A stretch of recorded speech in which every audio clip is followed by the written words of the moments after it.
Welcome to this edition of Husky News Network. I'm Connor Anglin. And I'm Maddie Jensen. We begin with a subject that is a source of almost constant controversy these days. Phones in schools. Are they good? Are they bad? Well, it depends on who you ask, and it seems how old they are. Here's Corbin Brown with the story. In the middle school, students have to put their phones in their lockers during class. Today, we learn if that rule actually works. I think it's going pretty well. We do have some students who sometimes want to sneak, their phone during the class time, but our teachers are very consistent and keep an eye out for them. And right now in the middle school, students are allowed to have them during passing time, during lunchtime, and of course before and after school. But cell phones and AirPods and that kind of thing cannot be visible, cannot be seen or used during actual class time because we don't want the class to be disrupted. Middle school is a little bit easier, and maybe it's because less kids have phones, or we started with the rule when they were younger and they kind of learned the game plan. But in my middle school class, the kids actually do pretty well understanding they can't use their phones every day. Though phone rules in the high schools are less strict, there are still some issues with teachers and students alike and the differing opinions on each side. I think that it's fine because, when you're in high school, I think you're responsible enough to be able to balance out your schoolwork and being on your phone. But I mean, obviously teachers should have that responsibility have that control over students too if they're not doing their work, to be able to take it away if need be. Some days it's difficult with the way society is these days and the use of phones and regular communication. Almost everybody in high school has a phone, and so in order to try to minimize distractions in class, sometimes it is kind of difficult because everybody's using their phones a little more than maybe they should. Phones being an issue in the high school and middle school, people have varying opinions on how the rules should be. Just what we have now.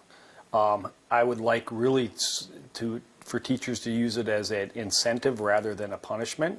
So when you get your work done, when you do X and you get done what I need you to accomplish in this class today, and you've shown me that, then you can take your phone out if you'd like. But also educating people on the harmful effects of any time you bring your phone out. If you're caught on your phone more than twice in that one period, it gets taken without a valid reason. This was HNN News. I'm Corbin Brown. Thank you, Corbin. In other news, waiting in the school lunch is no fun. But it's even worse when you see someone jump in front of you. Cutting in line at lunchtime seems to be a growing problem here in Pillager. But is it really a big deal? Eli Thome decided to find out.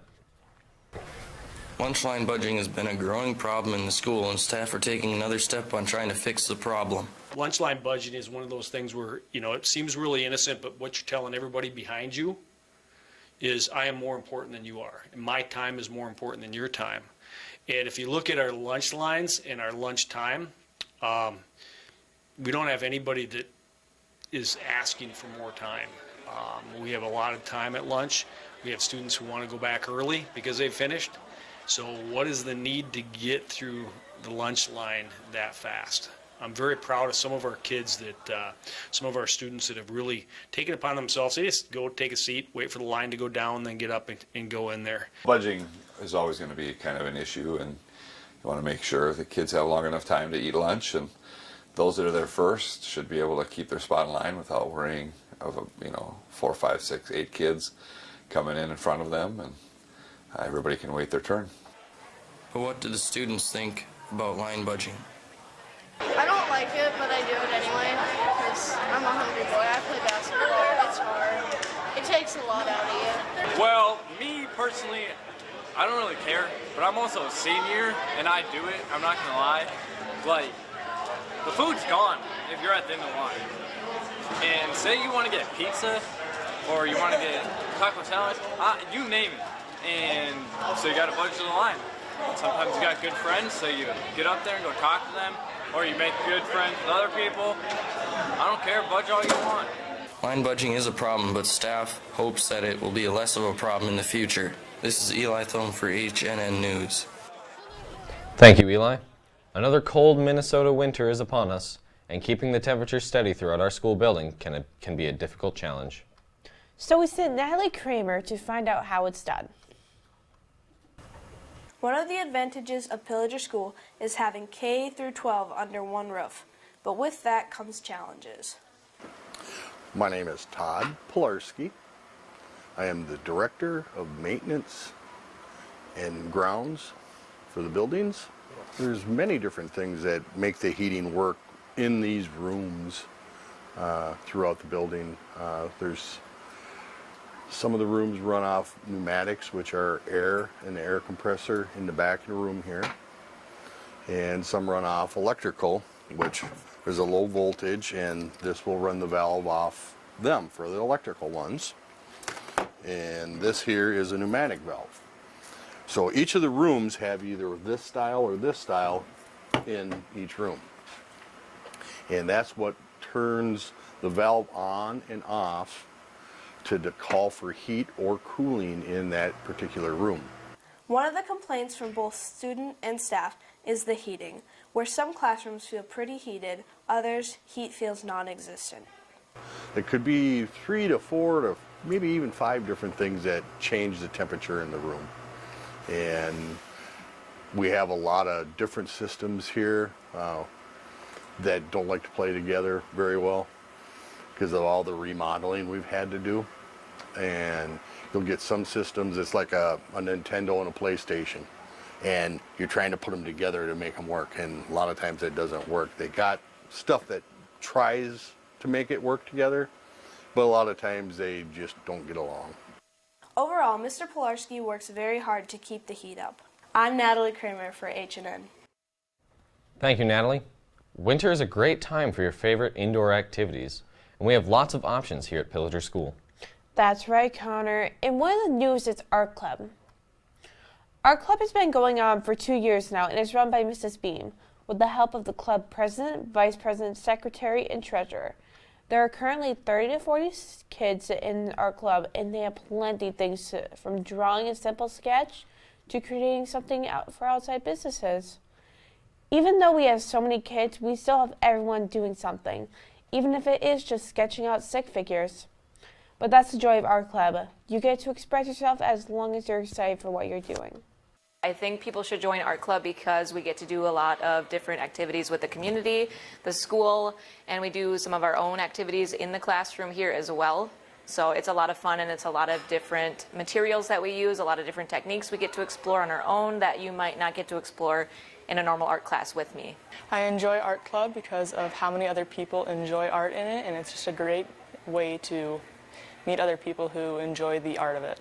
I decided to bring back Art Club to Pillager because I know it had been a few years since we had an art club here, and I felt that it was something that the school was missing out on. So I'm happy to bring it back because it's providing more opportunity for students to be more involved with the arts in general, even if they never take an art class with me. Art Club meets every Tuesday after school until 4:30 p.m. in the art room and is open to anyone interested. There seems to be fewer voices singing around our school this year. Participation in choir is down, and it has some students and staff concerned. So we sent Andrew Hoffman out to try and find out why.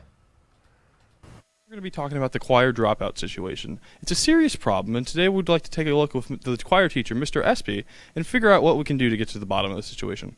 So, Mr. Espy, what do you think we could do for the students that are not interested in choir? How do you think we could get them interested in the first place? Well, I don't know that I'm necessarily trying to change any hearts or anything like that, but I know that we've had a drop in numbers at the high school level in our choirs, and I think that they're competing with a lot of different elective choices, which can be difficult. So my hope is that the singers that we have in choir can share the enjoyment that they have singing every day, making music every day with others, and maybe spread that love a little bit and convince a few others to join us, to take part, because our numbers have gone down over the last couple of years. What are your thoughts about the choir dropout and the rate of what students are just leaving choir? It's horrible. I would encourage any student to go ahead and to join choir. I was in choir from 7th grade on to 12th grade, my whole high school years, and actually I made the swing choir, which was an accelerated choir my senior year, and I just recently sang with the men's choir here at Pillager. So it's just one of those other fun things that you get to do. I know of graduate students, or undergraduate students I should say, that have gone on to college and done those things. So choir is a great thing to do, and I think more students should join. What would you say is the main motivator for choir for you? I'm big into like the singing and the big group activities. I like the big the big concerts where people show up and then they applaud, and it's something I like doing. Any idea why there could be people dropping out or losing interest in choir? Well, I've heard a lot because, there are classes that a lot of seniors have to do this year that are needed to graduate. And sometimes choir, there isn't enough room to do choir and then that class. That's what I heard. I don't know why there are people dropping out of choir. I have always enjoyed choir, and I think it's an incredible skill for kids to be part of, just to have a chance to explore their artistic side and have fun with one another. The hope is scheduling conflicts will be addressed in the future and choir members will soon rebound. The winter sports season is underway and both the boys and girls basketball teams are off and running. Here's Trey Aversall with the story. The 2022 through 2023 basketball season is starting and the boys are ready to take action and play good this season. My name is head coach Jim Benson. I am the varsity boys basketball coach at Pillager High School. We look at the fundamental drills here, stuff that we should be focusing on as 9th through 12th graders that we've started in the middle school. We do a lot of the basic stuff. Ball handling, shooting, and passing is what we start with this first week and a half, and then we work on some comprehensive stuff that I probably do specifically as a coach here that I've kind of liked throughout the years, whether it be a certain kind of defense, certain kind of offense. Why do I play basketball? Well, I've loved basketball since I was a little kid. I always liked watching basketball. I would like to say that it's one of my best hobbies that I do in and out of school. I like to play basketball all the time, and I always want to keep playing basketball. I think it's kind of a rebirth. We're really young. We've only got one senior, so we've got a lot of kids that are coming up that'll get their first varsity experience. Our first game next Tuesday versus Pequot Lakes. I'm really excited. We're kind of young, but I think we got a lot of potential. We don't have much varsity time on some kids, but I think we'll be able to go somewhere this year. 2022 and 2023 girls basketball season is starting, and there are quite a few new faces, including a new head coach. Hi, my name is Grant Stewart, and I'm the head coach of Pillager girls basketball. I've been coaching for 17 years. Primarily girls basketball, but some boys basketball as well. I've been playing since YMCA, so kindergarten. Now we want 1,000! Yeah, it's always been a dream of mine to get 1,000 points, so it's a very exciting moment. Both the boys and the girls basketball teams are ready to hopefully have a great season this year. This is Trey Aversall for HNN. Thank you, Trey. And both the boys and girls normally play multiple games every week. So keep an eye on the school calendar and come out to support our Pillager Huskies. One of the newest organizations in Pillager schools has actually been around a long time. FFA has returned to Pillager and so far it's been very successful. Joey Brown has more. It used to be called Future Farmers of America, but today we simply call it FFA because those involved say the organization goes way beyond farming. FFA has something for everybody. It's not just for people who are interested in farming or agriculture. There's all sorts of different opportunities, and it's a really fun group to be a part of, and I really encourage anyone who's even remotely interested to come to one of our chapter meetings and find out what it's all about. Different contests would include horse judging, cow judging. Right now I'm in farm business management, so that's like the economics and everything of and ethics of a farm. There's fish and wildlife, so you look at identify different fish and different wildlife. There's I believe like a Pro Start thing kind of. It's not like Pro Start, but it's like cooking and stuff. It's coming up in January. We're actually hosting that here. Pillager FFA meets regularly, and students compete in a variety of ag-related competitions. In the beginning of November, me and some other members went to a horse evaluation, and we had to take 4 horses were brought out. And we had 10 to 15 minutes to judge that horse.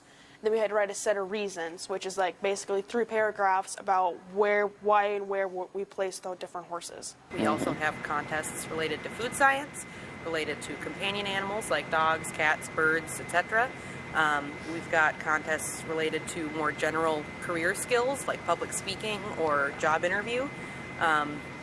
There's all sorts of other contests available that kind of go through the whole broad array of agricultural topics. If you want to check out FFA, the next meeting is coming up on December 20th in Ms. Schlepper's room. I'm Joey Brown for HNN. Thank you, Joey. Well, That'll do it for this edition of HNN News. Thanks for watching, and remember, no budging in the lunch line. We'll see you next time.